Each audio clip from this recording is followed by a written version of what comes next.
Look at any photograph from America in the 1970s, and the difference jumps out immediately. Shopping malls, beaches, and school playgrounds, all captured in those faded color photographs. Everyone looks slim, not fitness model slim or diet culture slim, just regular slim, the kind that happened automatically without anyone thinking about it. In 1970, obesity rates in America were below 15%. Today, that number exceeds 40%. The people in those photographs were not trying. No calorie counting apps, no gym memberships, no keto diets or intermittent fasting. Slimness was just what happened when you lived a normal American life.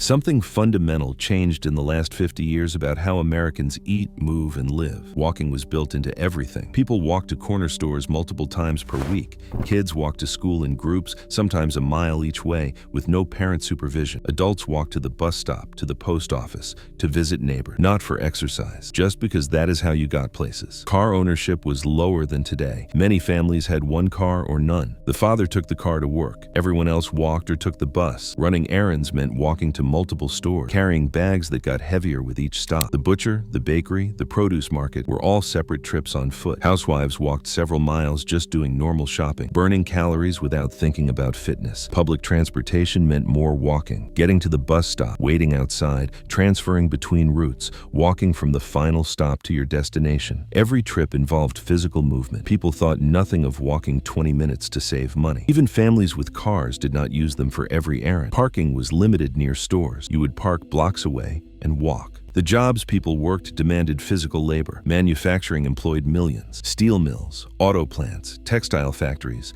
meatpacking plants, and assembly lines filled the workday. Workers spent 8-hour shifts lifting, carrying, bending, and walking factory floors. Assembly line work meant standing and reaching for parts, attaching components, and moving products down the line. Repetitive physical motions lasted for entire shifts. Construction employed large portions of the workforce. Building houses, roads, bridges, and commercial buildings required carrying lumber, mixing cement, hammering nails, and climbing scaffolding. Every task demanded physical strength and movement. Construction sites had little automation. Everything was manual labor. Farming still required significant manual work. Tractors existed, but many tasks needed human effort. Picking crops, loading trucks, repairing equipment, and maintaining fences took time. Farm families worked long days of physical labor. Even small-scale farming for personal use meant hours of digging, planting, weeding, and harvesting. Warehouses meant moving boxes by hand, loading trucks, stacking pallets, and climbing ladders to retrieve items from high shelves. Forklift operators still did significant walking and lifting. Inventory meant physically counting items, not scanning barcodes. Amazon-style automation did not exist. Warehouse work burned serious calories. Retail jobs required constant standing and movement. Cashiers stood at registers for entire shifts. Stock clerks unloaded delivery trucks, moved boxes, stocked shelves, and climbed ladders. No computers meant manually checking inventory and writing orders by hand. Small shops often had 1 or 2 employees doing everything, rarely sitting down. Restaurant work was physically demanding. Waiters walked miles during shifts carrying heavy trays. Cooks stood over hot stoves for hours. Dishwashers scrubbed and lifted dish racks. Bussing tables meant constant movement. There were few mechanical conveniences. Every task required physical effort. Even office jobs involved more movement than today. No email meant walking documents between departments. No computer files meant standing at filing cabinets, pulling files, and returning them. Photocopying meant walking to a central machine, often on a different floor. Making copies was a physical task, not clicking a button.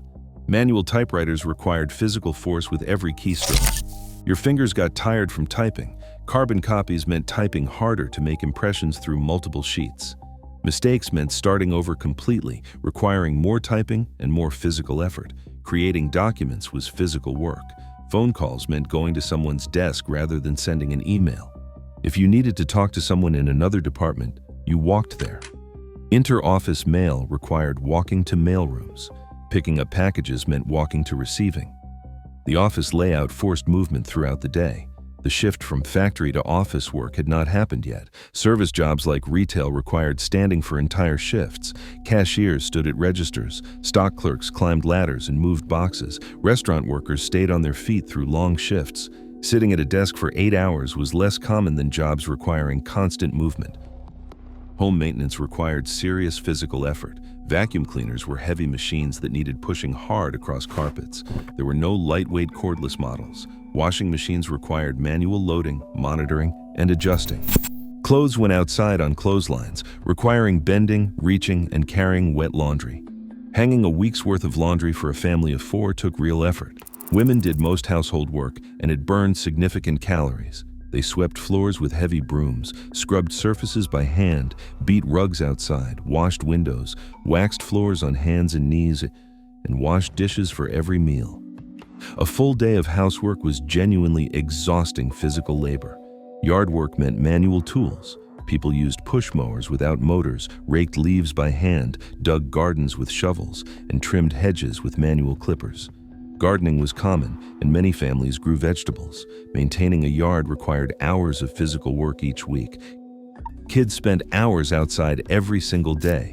After school, children went outside and stayed out until dinner. No checking in, no cell phones. Parents expected kids to come home when streetlights came on. Children had a freedom to roam that seems impossible today. They rode bikes for miles through neighborhoods, racing friends and jumping homemade ramps. Riding to the store, to the park, to friends' houses. Bikes meant independence and constant movement. Kids accumulated dozens of miles per week just riding around. Pickup sports happened daily in parks, playgrounds, and streets. Baseball in empty lots, basketball on driveways and playground courts, football in yards and parks. Whoever showed up played. Games lasted for hours. Kids organized everything themselves without adult supervision or referees. Climbing trees was standard entertainment. Finding the best climbing tree and seeing who could climb highest. Building tree forts from scrap wood. Hours spent climbing, balancing, and building. Physical effort and risk helped develop strength and coordination. Kids built forts and hideouts from whatever materials were available. Cardboard boxes became elaborate structures. Old wood scraps became clubhouses. Sheets over furniture became indoor forts on rainy days. Construction and play happened at the same time, requiring constant movement and effort. They ran around playing tag and hide and seek for hours. Chase games, freeze tag, flashlight tag at night, hide and seek in neighborhoods, yards, and parks. Games required running, hiding, seeking, constant movement. No standing still except when frozen or hiding. Roller skating and skateboarding happened on sidewalks and streets. Metal skates that attached to shoes, homemade skateboards, falling and getting back up. Hours of rolling around neighborhoods, burning energy without realizing it. Jump rope, hopscotch, foursquare, and kickball. Playground games that required coordination and movement. Girls jumped rope for hours, developing elaborate rhymes and patterns. Boys played foursquare during recess and after school. Everyone played kickball in gym class and neighborhood games, exploring nearby woods, creeks, and abandoned lots. Adventure play, without adult direction. Building dams and streams, catching frogs and tadpoles, climbing rocks, walking trails. Nature exploration as entertainment. Miles covered just wandering around outside. Exploration was its own reward. Weekends meant even more outdoor time. Kids left the house after breakfast and came back for lunch, then went back out until dinner.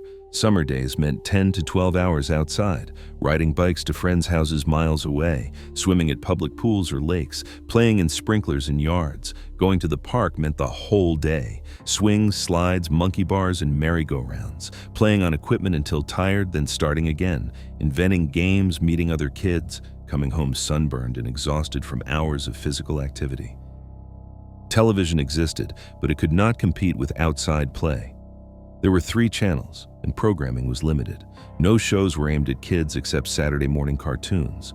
Watching television meant sitting in the living room at scheduled times. You could not pause or record shows. If you missed an episode, you missed it. That reality pushed kids outside for entertainment.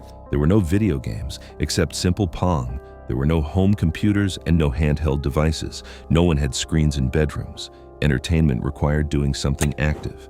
Kids played board games, read, built models, and played music. They moved rather than sitting and staring at screens. Food portions were completely different. Restaurant plates measured 9 inches across compared to 12 inches today. A dinner plate held moderate amounts of meat, vegetables, and starch. Serving someone a 16-ounce steak would have seemed wasteful. Meat portions were 4 to 6 ounces. The rest of the plate was vegetables and potatoes. Restaurant meals were much smaller. What we call a small today was a normal size then. No supersizing, no giant portions. A hamburger was a simple patty on a bun. French fries came in one size, roughly equivalent to a small today.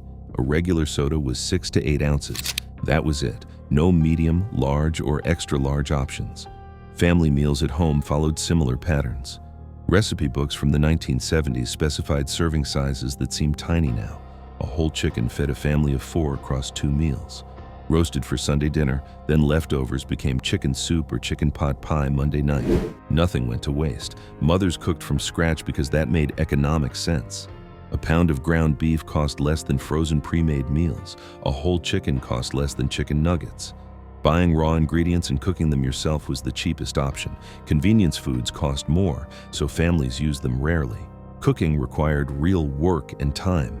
Peeling potatoes by hand for a family of 4. Chopping vegetables with a knife, no food processors, making sauces from scratch, not opening jars, monitoring multiple pots on the stove, adjusting heat, stirring, tasting. Everything required attention and physical effort, baking bread from flour, water, yeast, and salt, kneading dough by hand, waiting for it to rise, shaping loaves, the smell of fresh bread filling the house.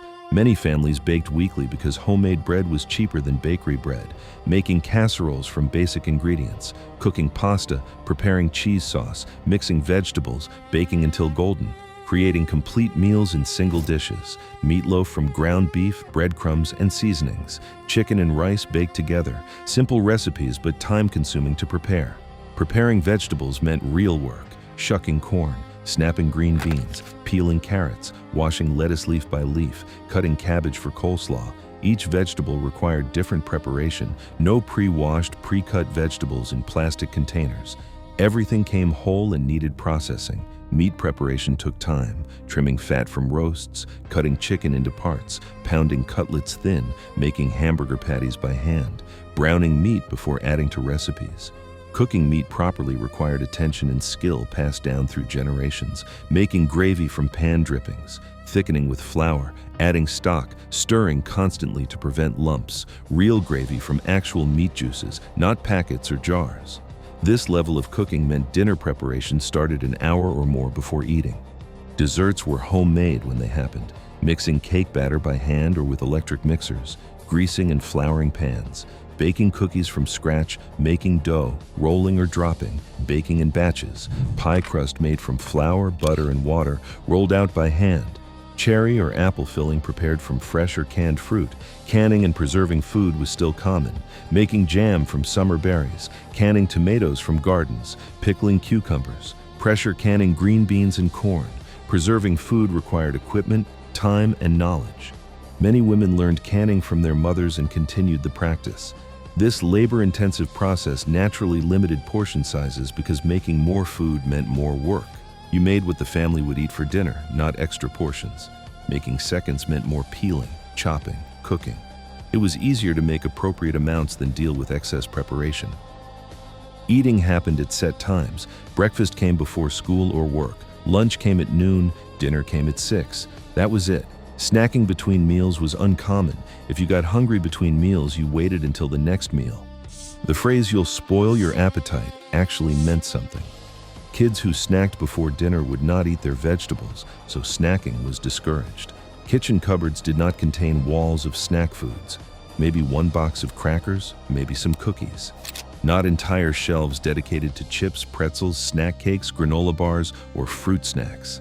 Snack foods were occasional treats, not daily staples. Kids got small amounts of allowance money, $1 or $2 per week. Going to the candy store meant carefully choosing a few pieces of penny candy. Those treats lasted for days, doled out slowly. A candy bar after school was a special occasion, not a daily event. Chocolate bars were smaller and less common than today.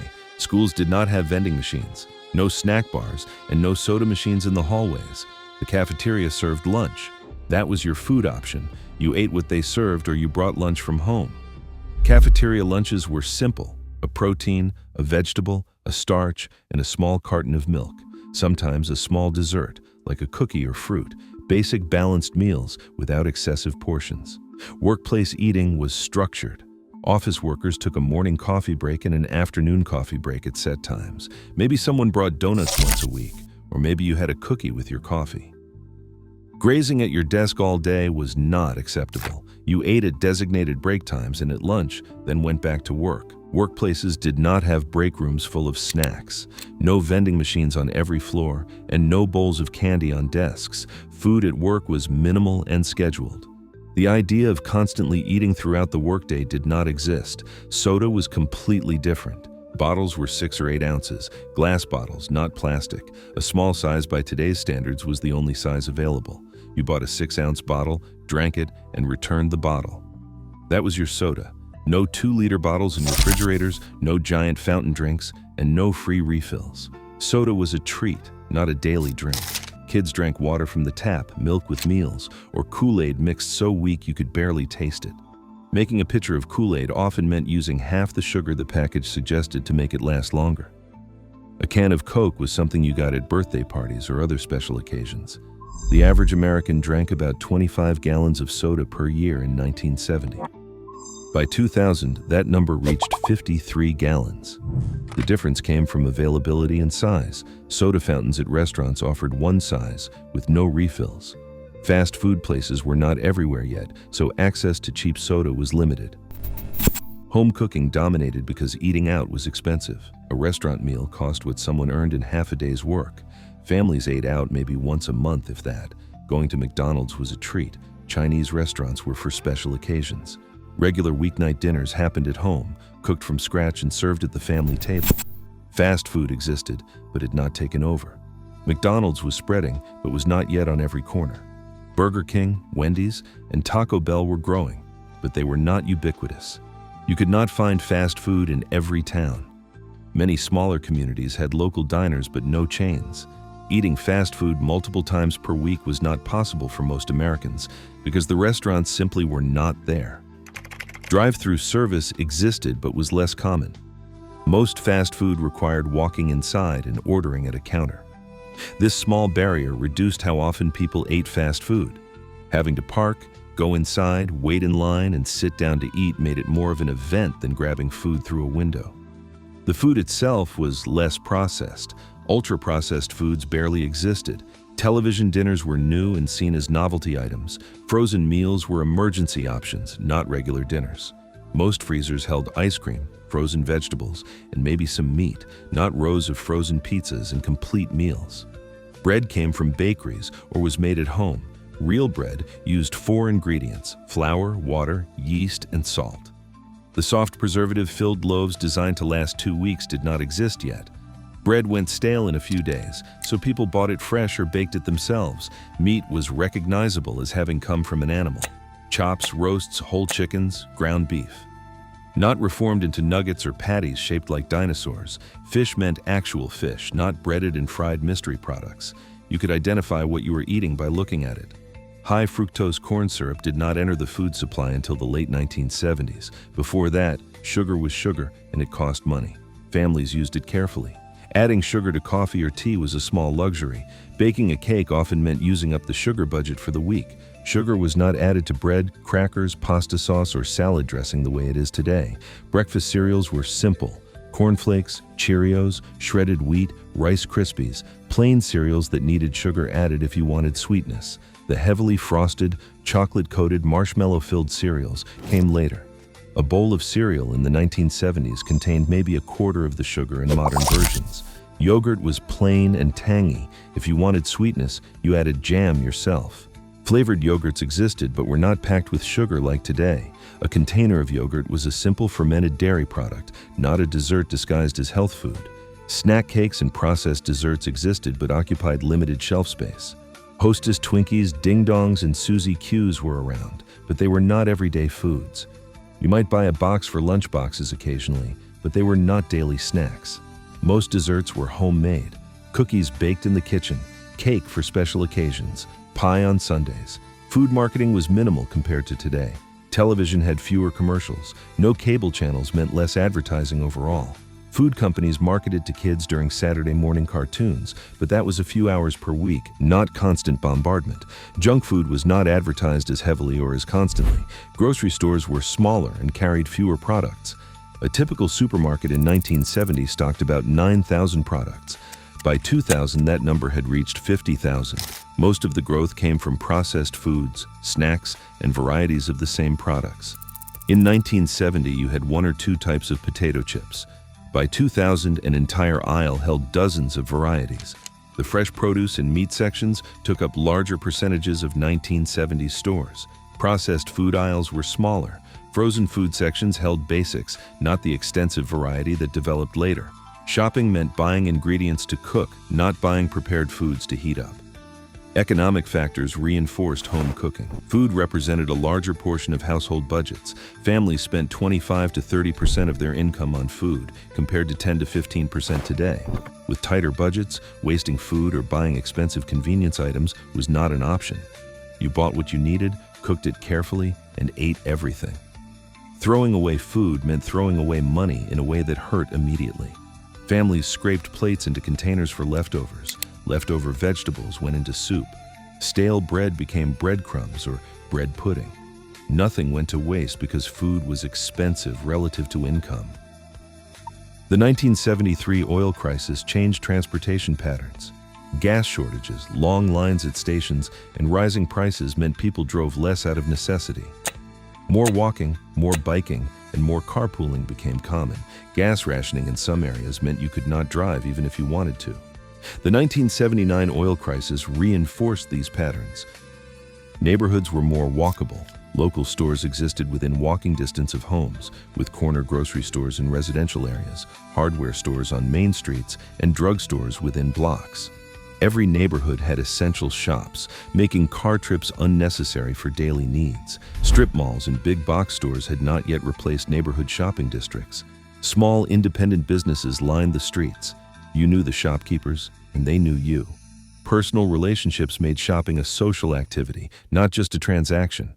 Walking to stores meant seeing neighbors, chatting, and being part of a community. Mixed-use neighborhoods allowed people to live, work, and shop in smaller areas. Apartments sat above stores, small businesses stood next to homes, and offices mixed with retail. This density meant shorter distances between activities. You could walk to work, walk home for lunch, or walk to the store after work. Suburbs existed, but they were not as car-dependent as modern developments. Subdivisions built in the 1960s and the 1970s included sidewalks, making those neighborhoods walkable and connecting homes to schools and shopping.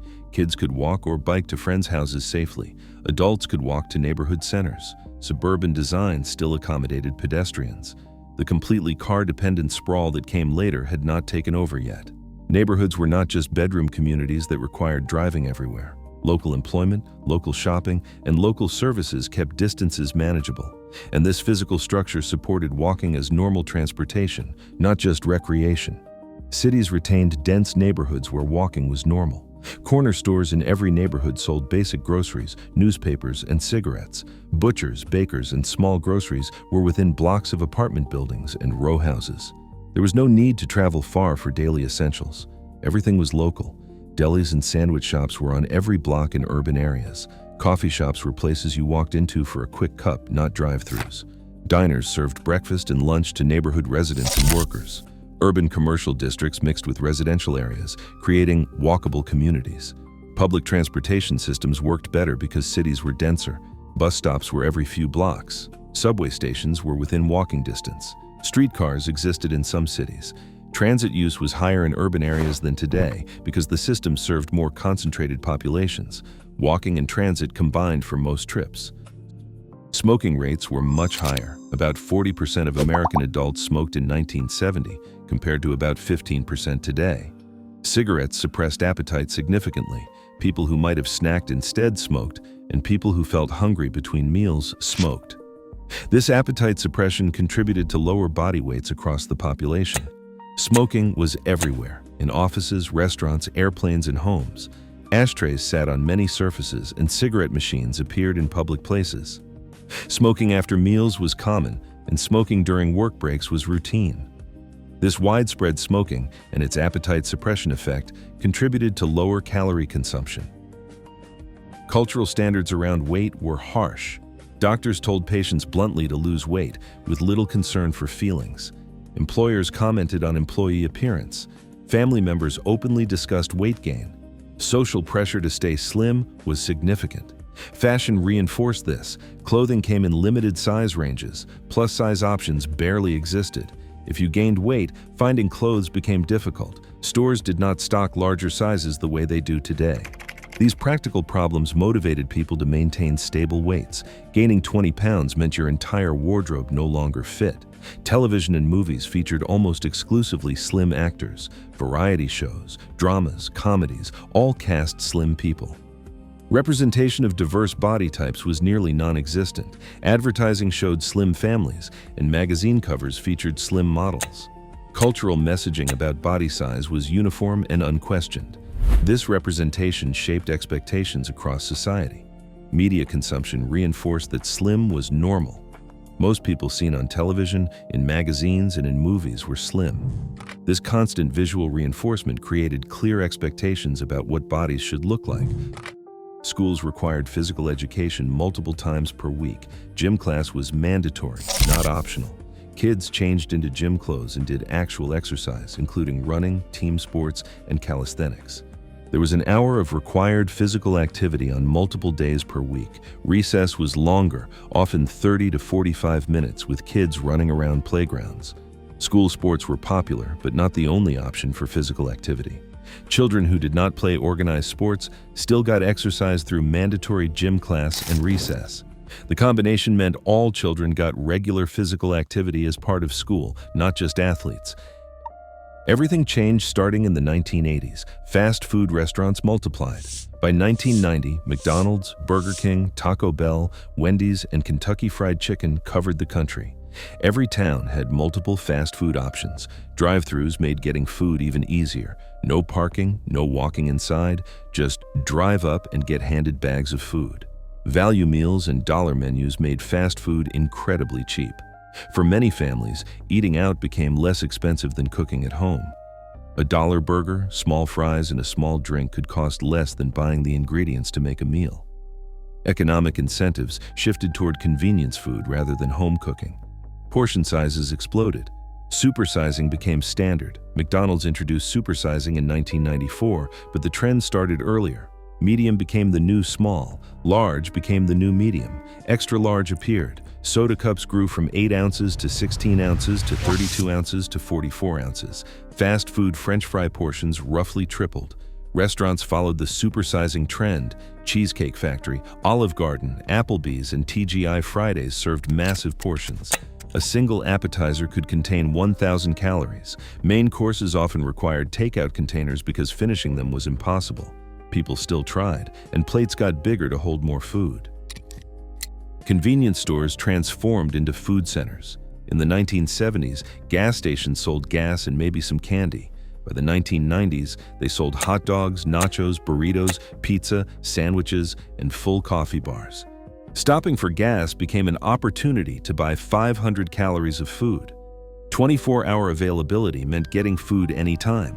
Vending machines filled every building. Schools, offices, hospitals, and apartment complexes all had machines. Constant access to snacks and soda became normal. The structured eating times of earlier decades disappeared. You could get food anywhere, anytime, without planning or effort. Grocery stores expanded their processed food sections. Entire aisles of chips, crackers, cookies, and snack cakes. Entire aisles of soda. Frozen food sections quintupled in size, holding hundreds of heat and eat meals. Fresh produce sections stayed the same size or shrank while processed food aisles grew. High fructose corn syrup flooded into products starting in the early 1980s. Cheaper than sugar, manufacturers added it to everything: bread, crackers, pasta sauce, salad dressing, yogurt, and soup. Products that never contained sweetness suddenly were sweet. The average American's sugar consumption increased dramatically because the sugar was hidden in so many foods. Food science advanced.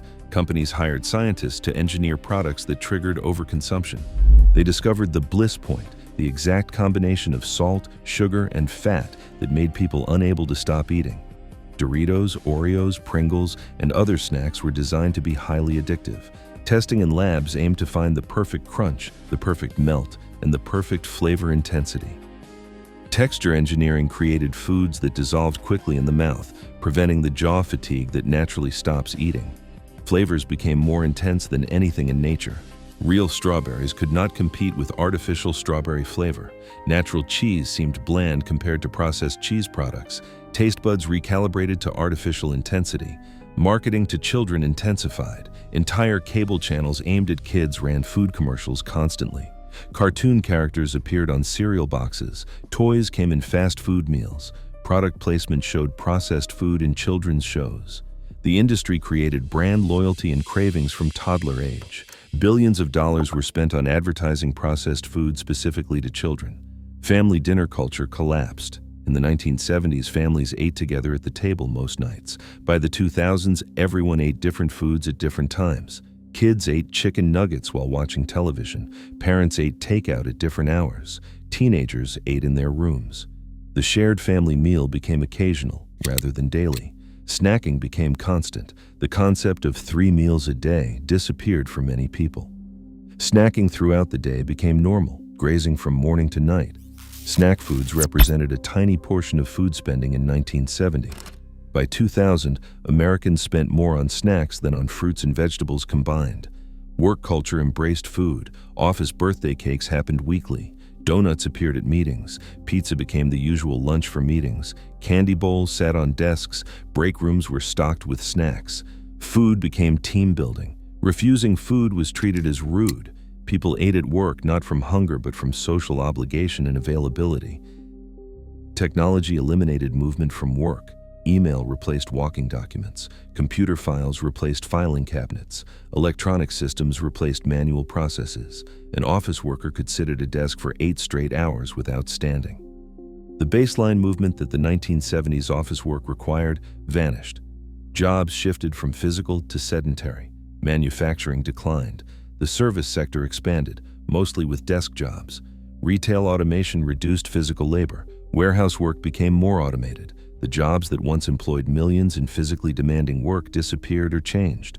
Home automation mechanized everyday chores. Lightweight cordless vacuums became common. Automatic washers and dryers handled laundry.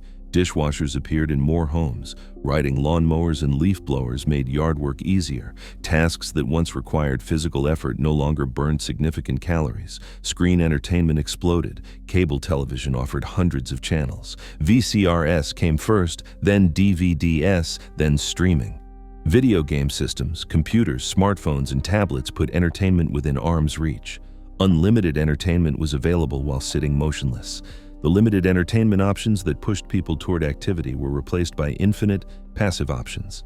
Children's lives moved indoors. Concerns about safety kept kids supervised more of the time. Organized activities replaced free play. Parents drove children everywhere. After school meant homework and screens, not playing outside until dinner. Summers meant camps and daycare, not roaming neighborhoods with friends. Schools reduced physical education. Budget cuts eliminated daily gym class. Recess was shortened or it disappeared. Standardized testing took priority over physical activity.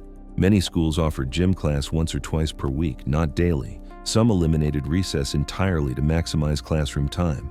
The built environment became car-dependent. New suburbs were built without sidewalks. Shopping centers were surrounded by parking lots, miles from homes. Food delivery eliminated the last bit of effort required to get restaurant food. Pizza delivery expanded to every type of food. By 2010, apps made ordering effortless. A few phone taps and any food arrived at your door. No walking, no driving, no leaving your house. Restaurant food became available with zero effort. 24-hour availability removed natural eating limits. Supermarkets stayed open all night. Fast food restaurants never closed. Delivery services operated around the clock. The natural limitation of stores closing at dinner time disappeared. Midnight snacking became easy. 3 in the morning, fast food became possible. Portion distortion became normal. A medium drink was now what used to be extra large. A small popcorn at movies held what used to be large. A restaurant meal contained enough calories for an entire day, and that became the expected amount for one meal. The combination of all these changes overwhelmed human biology. Bodies evolved to seek calorie-dense foods and to conserve energy. In the 1970s, getting enough calories required effort. Food required work to obtain and to prepare. Daily life burned calories through necessary movement. By 2000, calories were everywhere, effortless to obtain, and daily life burned almost no calories. The slimness of America in the 1970s was not about willpower. It reflected a completely different food environment and way of life. People were walking everywhere. They were cooking from scratch. Processed foods were limited. Portions were smaller. Snacking was minimal. Physical labor was common. All of these forces combined to create calorie balance without conscious effort. The modern obesity epidemic does not represent personal failure.